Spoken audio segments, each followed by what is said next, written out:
Please draw the structure of mercuric acetate and draw out the acetate groups in full detail. Here's the mercury. And then an acetate, remember, is the conjugate base of acetic acid. So in mercuric acetate, you have one acetate here, and then here is the other acetate. And then this was the key reagent in what reaction that we've studied recently? This was the key reagent in the oxymercuration demercuration reaction. And that was a reaction of alkenes. So following our general paradigm for reactions of alkenes with electrophiles, so here is our alkene, and here was our electrophile. Do you remember how this went? So push the one arrow. There we go. Do you remember from class the last time what was the actual electrophile? So this dissociates to some extent into what two components, one of which is the electrophile for oxymercuration demercuration. Well, it dissociates. Let's put some lone pairs in here. And then we said mercury has a variety of valence electrons that are not all shown on this Lewis structure, but I'll show one pair of them. There we go. And so what happens is one of the acetates can dissociate. So this is typically done in aqueous solution. And so what you end up with is this cation, like that. And let's put the this lone pair, I'll just put it over here. And then the thing that dissociated is acetate. Okay? So I just want to modify this picture here a little bit. Maybe you can help me out. Let's imagine that we have this type of electrophile, which is both electrophilic, but also has a pair of electrons to donate. So we might call this kind of ambiphilic, right? It has both electrophilic properties and potentially nucleophilic properties. So can you adjust this picture? Let me describe a scenario to you in words. An electrophile that also has a certain nucleophilic quality, as the double bond pi electrons are used to make a bond to the electrophile, that's going to start building up a positive charge or a carbocation at either 1 or 2.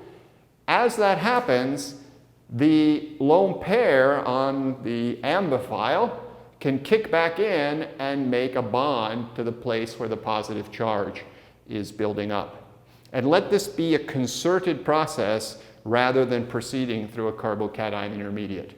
So can you add an arrow to this structure right here to reflect what I just described?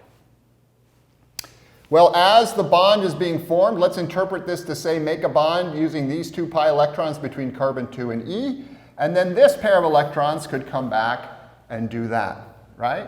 So can you draw the product of that? Well, here's the product. The product has a new bond between this carbon, which we're calling 2, and E, and it has a new bond between E and carbon 1. And then we have to conserve charge, right? So look at this. E was positively charged, right? When it had 2 electrons that formerly belonged to it. It now still has 2 formal electrons, one of these and one of these. So it should still be positively charged. Okay? So this is a key intermediate in these types of reactions, a 3-membered ring. So a lot of times students will say, oh, it's the triangle thing. So that's a good way to think about it, right? So here is the triangle. I don't know. There we go, like that. Okay? All right. So, can you do it with this? Just as a review, if the electrophile, here's my double bond. If the electrophile, let's be, not so generic about it. If the electrophile is this, and I'm just abbreviating this whole thing as OAC, all right? If the electrophile is this mercury cation, can you do the same thing for this, all right? And give a name to the product that's formed. So let's make this the red reaction like that. Well, same deal. Start from here, make a bond to the mercury using the 2 pi electrons. Make a bond between mercury to the other carbon of the double bond using the electron pair from the mercury. And then draw the product. Over here we have one of these 3-membered rings. It is the mercury that is in the 3-membered ring besides the 2 carbons that we started with. So here was carbon 1, here was carbon 2. And then the plus is still over here. All right, so what do we call that? This is the mercurinium ion. Okay? All right, so that's just a little bit of review. So now, in preparation for what we're going to do next, I would like you to, first of all, so here's molecular bromine, Br2. So just pause the video, fill in any lone pairs that are missing from this structure. Well, we got one there, and a second lone pair there, and another one there, etc., etc., etc. Okay? And then I want you to think of Br2. Can you break it apart into 2 ions, kind of along the same lines as we broke apart mercuric acetate? Maybe just in terms of being able to think about some of the reactivity of Br2, this might be useful. So I guess we could kind of put this in quotation marks here. But how might you think of Br2? And remember, Br minus is a good leaving group, right? So what would you get if Br minus left from the molecule Br2? Well, let Br minus go like that. And so you're going to end up with Br minus. And then the other component is going to be Br with 3 lone pairs and a plus. All right? So one way to think about Br2 is as a source of Br plus. Okay? And what if Br plus reacted with our double bond? Here's Br with 3 lone pairs on it now and a plus charge. So you can keep it in quotes if you want. So just by analogy to what we've done over here with the generic electrophile E+, and what we've done down here with this more realistic mercury cation, can you predict what could potentially happen in this case using Br plus? Well, same deal. We have an atom that is both electrophilic, because there's not a full octet at this bromine, and also potentially a donor of a pair of electrons.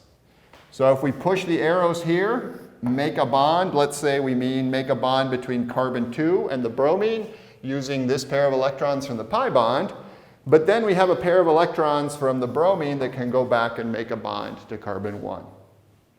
And so if you haven't already, please draw the product of this process. The product is going to have another one of these 3-membered rings. Now the heteroatom, that is the non-carbon atom, here's carbon 2, here's carbon 1. The non-carbon atom is bromine. How many lone pairs are left on the bromine? Well, this one has been used up, so there are 2 lone pairs there and there. And if you calculate the formal charge on the bromine, it owns 2, 4, one of those 2 electrons 5, one of those 6. So a neutral bromine would have 7 valence electrons that it formally owns. So the formal charge is there. All right? So in preparation for the module on addition of halogens like Br2 to alkenes, I want you to think about the correspondence between this generic type of intermediate, the mercurinium ion, which by the way, I've forgotten something on here. Sorry about that. So there we go. There's an acetate group still on the mercury. So this and this and this. This is called the bromonium ion. We could imagine a similar situation using iodine or chlorine. So more generally, we might call this a halonium ion. So we could have an I plus here, a Cl plus, or a Br plus as part of this 3-membered ring. Okay? And then all of the concepts that we talked about in terms of ring opening reactions of mercurinium ions in the oxymercuration demercuration module will also be relevant when we think about the corresponding reactivity of bromonium or chloronium or iodonium ions.